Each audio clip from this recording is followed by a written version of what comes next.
Hello दोस्तों, स्वागत है आप सभी का रोहिका एकेडमी के डिजिटल प्लेटफॉर्म पे।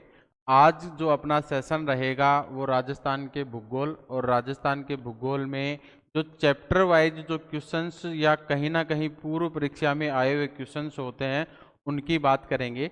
और जो आज अपना जो सेशन रहेगा उसके अंदर राजस्थान का एक सामान्य परिचय और राजस्थान के सामान्य परिचय के अंदर कि राजस्थान का निर्माण कैसे हुआ, सबसे पहले इसके जो क्वेश्चंस हैं उसकी बात करेंगे। उसके बाद में राजस्थान के नामकरण की पृष्ठभूमि की बात करेंगे। उसके बाद में राजस्थान की अवस्थिति के बारे में बात करेंगे और अवस्थिति में अक्षांशीय व देशांतरीय विस्तार के बारे में, राजस्थान के अक्षांशीय और देशांतरीय विस्तार के बारे में जानेंगे। तो आज जो अपना पहला क्वेश्चन है इस सेशन का वो है कि राजस्थान का निर्माण हुआ है, कि राजस्थान का निर्माण हुआ है। जो पहला ऑप्शन है इसके अंदर वो है गोंडवाना लैंड व तैतीस सागर से। दूसरा जो ऑप्शन है अपना अंगारा लैंड व गोंडवाना लैंड से।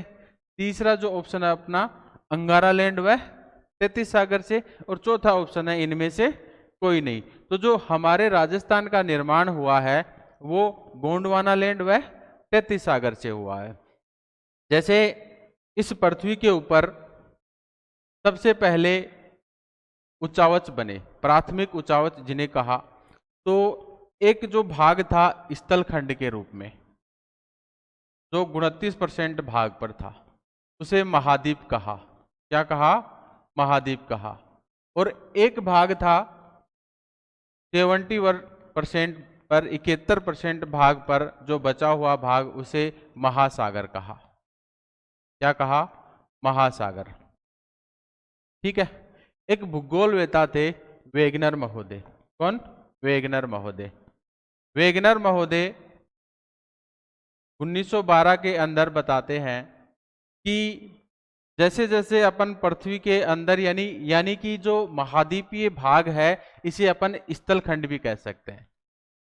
स्थल खंड। तो ये जो स्थल खंड है ये स्थलीय भूभाग है। इसके अंदर पृथ्वी के आंतरिक भागों में जाएंगे अपन, तो जैसे जैसे अपन गहराई की ओर जाएंगे तो तापमान बढ़ेगा। और तापमान बढ़ने से इस पृथ्वी के ऊपर क्या हुआ कि मैग्मा के द्वारा जो गुप्त उष्मा संवहन धाराएं के रूप में, संवहन धाराओं के रूप में यह टूटा और ये दो भागों में डिवाइड हुआ। तो वेगनर ने ये जो महाद्वीपीय भाग था जो 29% भाग पर है इसे पेंजिया कहा। क्या नाम दिया? पेंजिया। और जो बचा हुआ भाग महासागर के रूप में या जलीय रूप में था उसे पैंथालासा कहा। क्या कहा? पैंथालासा कहा। ठीक है। तो ये जो स्थल खंड है ये संवहन धाराओं के माध्यम से दो भागों में टूटता है। कितने भागों में टूटा? दो भागों में टूटा। और एक जो भाग है वो उत्तरी भाग और एक दक्षिणी भाग, दो भागों में टूटा। एक उत्तरी भाग और एक दक्षिणी भाग। ये उत्तरी भाग और ये दक्षिणी भाग। जो उत्तरी भाग था इसे अंगारा लैंड कहा, इसे अंगारा लैंड कहा। और जो दक्षिणी भाग था इसे गोंडवाना लैंड कहा, गोंडवाना लैंड कहा। और इसके बीच में एक टूटने के बाद में थोड़ा यहां जल भरा और इस जल भरने को एक भूसन्नति कहा। क्या कहा? भूसन्नति। ये जो भूसन्नति है जियो सिंक लाइन, इसे नाम दिया गया तैतीस सागर। तैतीस सागर। ठीक है। जब टूटा ये जो पेंजिया है दो भागों में टूटा, तो टूटने से यहां पर जल भरा और जल भरने से उसे नाम दिया गया भूसन्नति। भूसन्नति को क्या कहा? तैतीस सागर। तो जो हमारा राजस्थान है इसका जो निर्माण हुआ है वो गोंडवाना लैंड व तैतीस सागर से हुआ है। ठीक है। किससे हुआ? गोंडवाना लैंड व तैतीस सागर से। यानी कि राजस्थान का जो निर्माण हुआ जीटी से हुआ। जीटी यानी गोंडवाना लैंड और तैतीस सागर। गोंडवाना लैंड व तैतीस सागर। तो जो गोंडवाना लैंड है, इससे हमारे इस भूभाग पर किन भौतिक प्रदेशों का निर्माण होता है? तो गोंडवाना लैंड से दो भौतिक प्रदेशों का निर्माण हुआ। एक तो अरावली, अरावली पर्वतमाला, और एक हाड़ौती का पठार, हाड़ौती का पठार। और जो 33 सागर है, ये जो 33 सागर, इससे जो हमारे इस भूभाग में जो भौतिक प्रदेश है, एक मरुस्थलीय क्षेत्र और एक पूर्वी मैदानी प्रदेश, पूर्वी मैदानी प्रदेश, इसका निर्माण होता है। तो जो अरावली है, अरावली पर्वतमाला, यह है प्राचीनतम पर्वतमाला। तो हमारे जो राजस्थान का सबसे पुराना या प्राचीनतम भौतिक प्रदेश वो कौन सा है? और अरावली है। और जो नवीनतम है वो कौन सा है? पूर्वी मैदानी प्रदेश, पूर्वी मैदानी प्रदेश। तो इस तरीके से जो राजस्थान का निर्माण हुआ है वो किससे हुआ है? गोंडवाना लैंड व 33 सागर से। नेक्स्ट क्वेश्चन की बात करें कि राजपूताना शब्द के प्रथम प्रयोग करता है। जैसे कि हमारे राजस्थान को या अपने राजस्थान को अलग अलग कालखंडों में अलग अलग नामों से जाना गया है, ठीक है। जैसे ऋग्वेद की बात करें तो ऋग्वेद में इस भूभाग को क्या कहा गया है? ब्रह्मवर्त कहा गया है। लेकिन वाल्मीकि की जो रामायण है उसके अंदर इसे मरुकांतर कहा गया है। तो उसी तरीके से बसंतगढ़ के शिलालेख में इसे राजस्थान आया द्वितीय कहा गया है। और मूनोत नैनसिरी ख्यात में सबसे पहली पुस्तक है मूनोत नैनसिरी ख्यात, उसमें इस भूभाग के लिए राजस्थान शब्द का प्रयोग किया गया है। तो जो राजपूताना शब्द का जो प्रयोग किया है वो जो सबसे पहले किया वो किसने किया? जॉर्ज थॉमस ने। जॉर्ज थॉमस ने 1800 ईस्वी के अंदर 1800 ईस्वी के अंदर राजपूताना शब्द का सर्वप्रथम इस भूभाग के लिए किया। इनकी एक पुस्तक है the military memoirs, the military memoirs mister the military memoirs of mister Thomas, mister Thomas. ये पुस्तक है the military memoirs of mister Thomas. इसके जो राइटर है वो है विलियम फ्रैंकलिन। कौन है? William Franklin. तो हमें राजपूताना इस भूभाग के लिए जो राजपूताना शब्द का जो हमें प्रमाण मिलता है जॉर्ज थॉमस की जो पुस्तक है the military memoirs of mister Thomas, इसमें देखने को मिलता है। आगे बात करें कि कर्नल जेम्स टोड ने इस भूभाग राजस्थान के लिए किस शब्द का प्रयोग नहीं किया है? क्या पूछा है? कि नहीं किया है। यानी कि इस भूभाग को अलग अलग कालखंडों में अलग अलग नामों से जाना गया है। तो कर्नल जेम्स टोड ने इस भूभाग के लिए राजस्थान शब्द का प्रयोग किया है, रजवाड़ा शब्द का प्रयोग किया है और राजस्थान शब्द का प्रयोग किया है। राजपूताना शब्द का प्रयोग नहीं किया है, क्योंकि राजपूताना जो शब्द का प्रयोग किया है वो किसने किया है? जॉर्ज थॉमस ने, जॉर्ज थॉमस ने, जॉर्ज थॉमस ने किया, ठीक है। तो इनकी कर्नल जेम्स टोड की एक पुस्तक है, इनकी पुस्तक का नाम है the annals antiquities, the annals antiquities of Rajasthan. यह जो पुस्तक है ये पुस्तक 1829 के अंदर प्रकाशित की गई। और यह जो पुस्तक थी कर्नल जेम्स टोड की, यह पुस्तक अंग्रेजी भाषा में थी। किस भाषा में थी? अंग्रेजी भाषा में। लेकिन इसका सबसे पहले जो हिंदी में अनुवाद किया वो किसने किया? गौरी शंकर ओझा ने। हिंदी में अनुवाद गौरी शंकर ओझा ने किया, गौरी शंकर ओझा ने किया।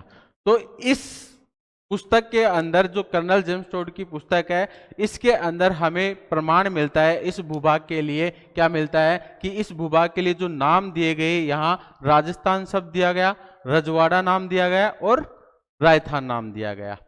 ठीक है, आगे बात करें कि वर्तमान राजस्थान राज्य अस्तित्व में आया, कि वर्तमान राजस्थान राज्य अस्तित्व में आया 26 जनवरी 1950 को। 26 जनवरी 1950 को। 1 नवंबर 1956 को। तीसरा ऑप्शन है 15 नवंबर 1956 को। चौथा ऑप्शन है 15 मई 1949 को। तो जो राजस्थान का जो वर्तमान स्वरूप हमारे को देखने को मिला वो 1 नवंबर 1956 को अस्तित्व में आता है। कि जो राजस्थान का एकीकरण हुआ, राजस्थान का एकीकरण हुआ, यह 7 चरणों में हुआ। कितने चरणों में हुआ? 7 चरणों में। 1948 से लेकर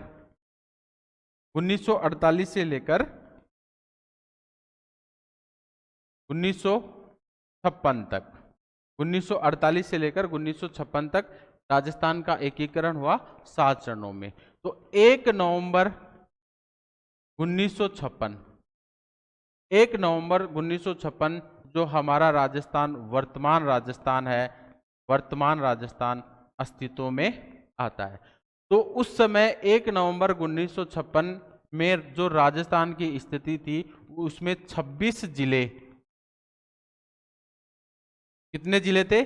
26 जिले। जो 26वां जिला था वो कौन सा था? अजमेर। कौन सा जिला था? अजमेर। कब बनाया गया? 1 नवंबर 1956 को। और उस समय के जो मुख्यमंत्री थे, यानी कि तत्कालीन मुख्यमंत्री थे, वो मोहनलाल सुखाड़िया। मोहनलाल सुखाड़िया, मोहनलाल सुखाड़िया। तो जो वर्तमान अस्तित्व में, जो राजस्थान अस्तित्व में कब आया? 1 नवंबर 1956 को। अगर आज अपन बात करें राजस्थान की स्थिति की, तो राजस्थान के अंदर 10 संभाग और 50 जिले हैं। कितने?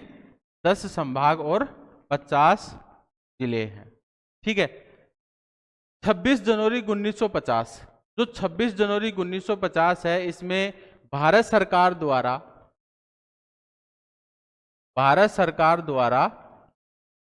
राजस्थान शब्द को संवैधानिक मान्यता प्रदान की। कब की? 26 जनवरी 1950 को। ठीक है। आगे बात करें कि निम्न में राजस्थान की स्थिति अक्षांश व देशांतर के अनुसार है। यहां अपने को राजस्थान की स्थिति पूछ रहे हैं, किसके अकॉर्डिंग? अक्षांश व देशांतर के अनुसार पूछ रहे हैं।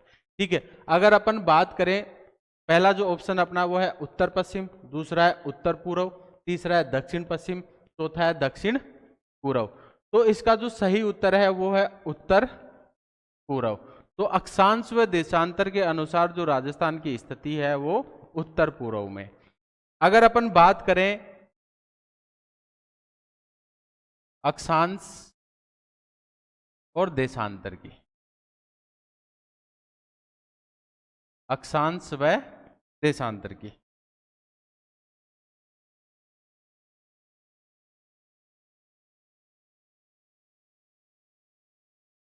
तो अक्षांश वह रेखाएं होती हैं जो पृथ्वी के ऊपर काल्पनिक रेखाएं खींची गई है। ठीक है। जो पृथ्वी को 2 भागों में डिवाइड करती हैं। यानी कि ये जो रेखाएं हैं ये पृथ्वी को 2 बराबर भागों में बांटती है। एक काल्पनिक रेखाएं होती हैं जो पृथ्वी को 2 बराबर भागों में बांटते हैं। इस रेखा को कहते हैं भूमध्य रेखा या 0 डिग्री रेखा। भूमध्य रेखा या 0 डिग्री रेखा। तो इसके एक 2 भागों में बांटा, एक ऊपर वाला भाग और एक नीचे वाला। तो जो ऊपर वाला भाग है उसे उत्तरी गोलार्ध नाम दिया। क्या नाम दिया? उत्तरी गोलार्ध। और जो नीचे वाला जो भाग है उसे दक्षिणी गोलार्ध कहा। क्या कहा? दक्षिणी गोलार्ध। ठीक है।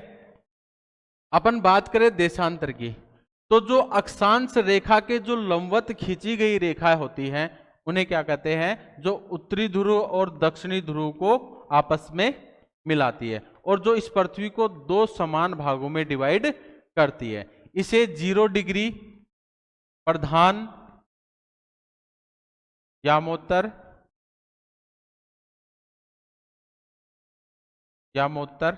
रेखा या ग्रीनविच रेखा भी कहते हैं,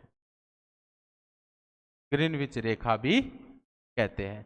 यह भी पृथ्वी को दो समान भागों में डिवाइड कर रही है, जो अक्षांश रेखाओं के लंबवत खींची गई है। तो यह एक जो इधर पूर्व साइड वाला जो गोलार्ध है उसे पूर्वी गोलार्ध कहा। दो भागों में डिवाइड किया, एक पूर्वी गोलार्ध और एक पश्चिमी गोलार्ध। तो ग्लोब या अक्षांश व देशांतर के अनुसार जो राजस्थान की स्थिति हमारे को देखने को मिलती है, वो राजस्थान हमारा यहाँ अक्षांश के अकॉर्डिंग तो कहाँ है, उत्तरी गोलार्ध में, और देशांतर के अनुसार कहाँ है, पूर्वी गोलार्ध में। तो इसका जो ऑप्शन हो जाएगा वो उत्तर पूर्व हो जाएगा। ठीक है। अगर अपन बात करें भारत के अनुसार, किसके अनुसार, भारत के अनुसार, अगर भारत के अनुसार अगर अपन बात करें तो जो राजस्थान की स्थिति है,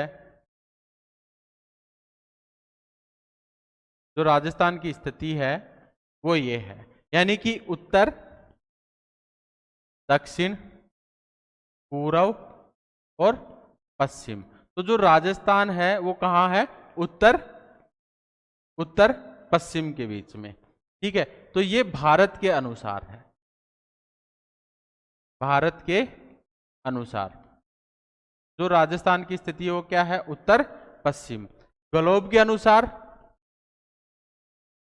ग्लोब के अनुसार उत्तर पूर्व, या अपन कह सकते हैं विश्व के अनुसार, विश्व के अनुसार। तो विश्व के अनुसार जो हमारे राजस्थान की स्थिति है वो क्या है, उत्तर पूर्व।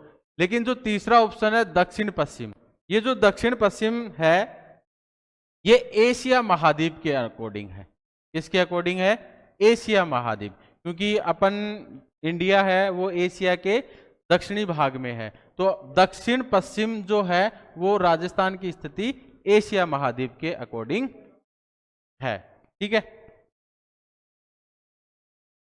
आगे बात करें कि राजस्थान का अक्षांशीय विस्तार है, तो 23 डिग्री 03 मिनट दक्षिणी अक्षांश से 30 डिग्री 12 मिनट दक्षिणी अक्षांश।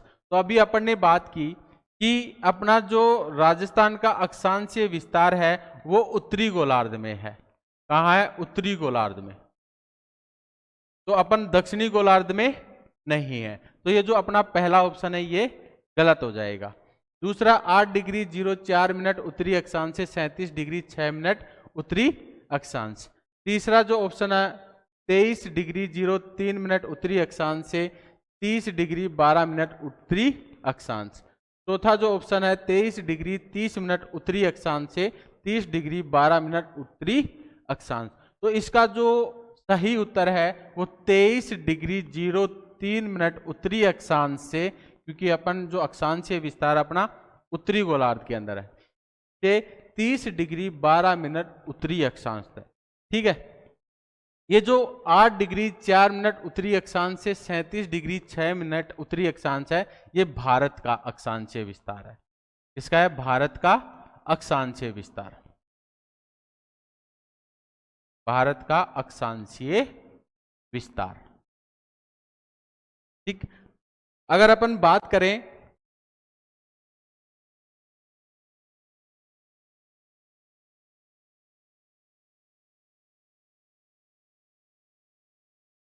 जो राजस्थान का अक्षांशीय विस्तार 23 डिग्री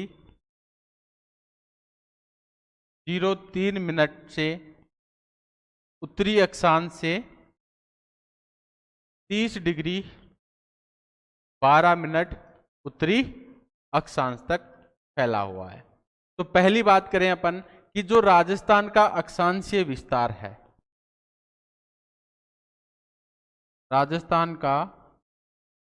राजस्थान की अक्षांशीय स्थिति अक्षांशीय स्थिति उत्तरी गोलार्ध। तो राजस्थान की जो अक्षांशीय स्थिति है वो उत्तरी गोलार्ध के अंदर, उत्तरी गोलार्ध के अंदर। जो राजस्थान का अक्षांशीय विस्तार है वो, राजस्थान का अक्षांशीय विस्तार 23 डिग्री 3 मिनट उत्तरी अक्षांश से 30 डिग्री 12 मिनट उत्तरी अक्षांश है। ठीक है, तो ये जो राजस्थान है ये कितने अक्षांशों में फैला हुआ है? तो 30 डिग्री 12 मिनट में से अपने को निकालना है 23 डिग्री 03 मिनट, तो कितने बचेंगे? 7 डिग्री 9 मिनट। तो जो हमारा राजस्थान है वो कितने अक्षांशों में फैला हुआ है? कितने अक्षांशों में? 7 डिग्री 9 मिनट अक्षांशों में फैला हुआ है। अगर अपन बात करें कि इसकी उत्तर से दक्षिण तक की लंबाई कितनी है, उत्तर से दक्षिण तक की लंबाई राजस्थान की कितनी है? वो 826 किलोमीटर है। कितनी है? 826 किलोमीटर है। अगर अपन बात करें कि 23 डिग्री 03 मिनट उत्तरी अक्षांश पर हमारा जो दक्षिणतम बिंदु है वो कौन सा है? तो राजस्थान का जो दक्षिणतम बिंदु है वो बोरकुंड, कुशलगढ़ तहसील, कुशलगढ़ तहसील, बांसवाड़ा। क्योंकि राजस्थान बांसवाड़ा यानी क्योंकि राजस्थान के जो दक्षिणतम में है डूंगरपुर बांसवाड़ा, तो जो अंतिम बिंदु है अपना बोरकुंड कुशलगढ़ तहसील के अंदर, कहां? कौन से जिले में? बांसवाड़ा। जो हमारे राजस्थान का उत्तरतम बिंदु है वो कौन सा है? कोणा गांव, श्री गंगानगर, गंगानगर। यानी कि गंगानगर तहसील है और गंगानगर ही जिला है। कौन सा गांव? कोणा गांव। ठीक है, तो हमारा जो राजस्थान है उसका जो अक्षांशीय विस्तार है वो कितना है? 23 डिग्री 03 मिनट उत्तरी अक्षांश से 30 डिग्री 12 मिनट उत्तरी अक्षांश, और इसकी जो लंबाई है वो कितनी है? 826। जो दक्षिणतम बिंदु है कौन सा? बोरकुंड, और जो उत्तरतम बिंदु कौन सा है? कोणा गांव। ठीक है, आगे अपन बात करें कि राजस्थान का देशांतरीय विस्तार है, तो पहला जो ऑप्शन है 23 डिग्री 03 मिनट उत्तरी अक्षांश से 30 डिग्री 12 मिनट उत्तरी अक्षांश। दूसरा जो ऑप्शन है, क्योंकि अभी अपन ने बात की कि जो राजस्थान का अक्षांशीय विस्तार है वो ये है। ठीक है, यहां पूछ रहा है क्या? देशांतरीय विस्तार, तो ये ऑप्शन तो नहीं है। ठीक है, दूसरी बात करें 69 डिग्री 30 मिनट पूर्वी देशांतर से 78 डिग्री 17 मिनट पूर्वी देशांतर। तीसरा जो ऑप्शन है 68 डिग्री 7 मिनट पूर्वी देशांतर से 97 डिग्री 25 मिनट पूर्वी देशांतर। जो चौथा ऑप्शन है 8 डिग्री 4 मिनट उत्तरी अक्षांश। अभी मैंने आपको बताया कि ये भारत का अक्षांशीय विस्तार है, भारत का अक्षांशीय विस्तार है, और ये 68 डिग्री 7 मिनट पूर्वी देशांतर ये किसका है? ये भारत का देशांतरीय विस्तार है, भारत का देशांतरीय विस्तार है। तो अपने पास में एक ऑप्शन बचता है, कौन सा?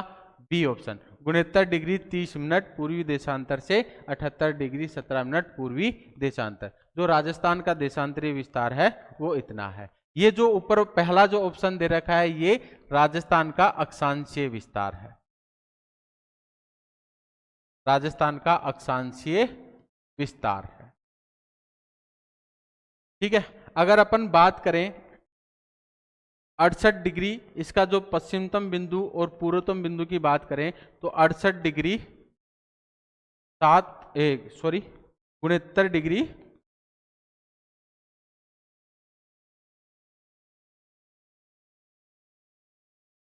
69 डिग्री 30 मिनट, क्योंकि जो राजस्थान है वो कौन से गोलार्ध, देशांतर के अनुसार कौन से गोलार्ध में है?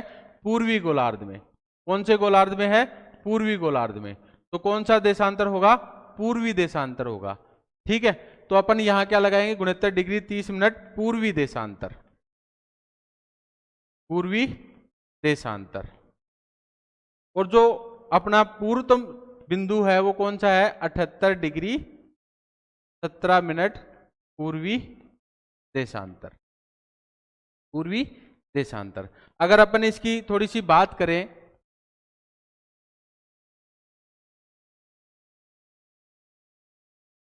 कि ये जो राजस्थान है ये कितने देशांतरों में फैला हुआ है, तो 78 में से अपने को क्या निकालना है, 78 डिग्री 17 मिनट में से अपने को 69 डिग्री 30 मिनट निकालना है, तो कितना बचेगा, 8 डिग्री 47 मिनट। तो जो राजस्थान है वो कितने देशांतरों में फैला हुआ है, 8 डिग्री 47 मिनट। उसी तरीके से अपने देखा कि जो अक्षांशीय विस्तार, राजस्थान का कुल अक्षांशीय विस्तार कितना था, 7 डिग्री 9 मिनट। अगर अपन इसके सबसे पश्चिमतम बिंदु की बात करें, राजस्थान के सबसे पश्चिमतम बिंदु की बात करें, तो यहां आता है जैसलमेर जिला। कौन सा जिला, जैसलमेर जिला। और जैसलमेर जिले के अंदर एक तहसील आती है सम तहसील। कौन सी तहसील, सम तहसील। और इसमें एक गांव है कटरा गांव, कटरा गांव।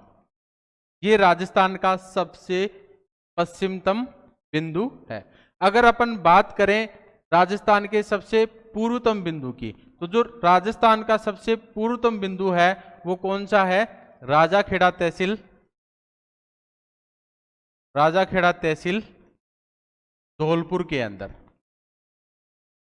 राजाखेड़ा तहसील धौलपुर के अंदर। तो सबसे पश्चिमतम बिंदु कौन सा, कटरा गांव जैसलमेर के अंदर। और सबसे पूर्वतम जो बिंदु है राजस्थान का, राजाखेड़ा धौलपुर के अंदर, कौन सा, सिलाना गांव, सिलाना गांव। इसे सिलावट भी बोलते हैं, सिलावट भी बोलते हैं। राजाखेड़ा तहसील के अंदर है, धौलपुर में सिलाना गांव। ठीक है, आगे अपन बात करें नेक्स्ट क्वेश्चन की, जो कर्क रेखा या उत्तरी अयनांत राजस्थान के किन जिलों से गुजरती है। अभी अपन ने देखा कि जो अक्षांशीय विस्तार है जो 23 डिग्री से अपना स्टार्ट होता है, 23 डिग्री से स्टार्ट होता है और 30 डिग्री तक पहुंचता है, 30 डिग्री 12 मिनट उत्तरी अक्षांश तक पहुंचता है। तो जो कर्क रेखा है यानी कि 23.5 डिग्री, कौन सी, 23.5 डिग्री जो रेखा है हमारे दक्षिण में, और दक्षिण में कौन से जिले, डूंगरपुर बांसवाड़ा, कौन से जिले, डूंगरपुर बांसवाड़ा से गुजरती है। यानी कि जो राजस्थान में जो कर्क रेखा की जो लंबाई है, कुल लंबाई है वो कितनी है, 26 किलोमीटर। कितनी है, 26 किलोमीटर। बांसवाड़ा के एक तहसील आती है कुशलगढ़ तहसील, कुशलगढ़ तहसील, यह कर्क रेखा इस कुशलगढ़ तहसील से गुजरती है। ठीक है, अगर अपन बात करें कि कुछ फैक्ट है कि माही नदी कर्क रेखा को 2 बार काटती है, कर्क रेखा को 2 बार काटती है, 2 बार काटती है।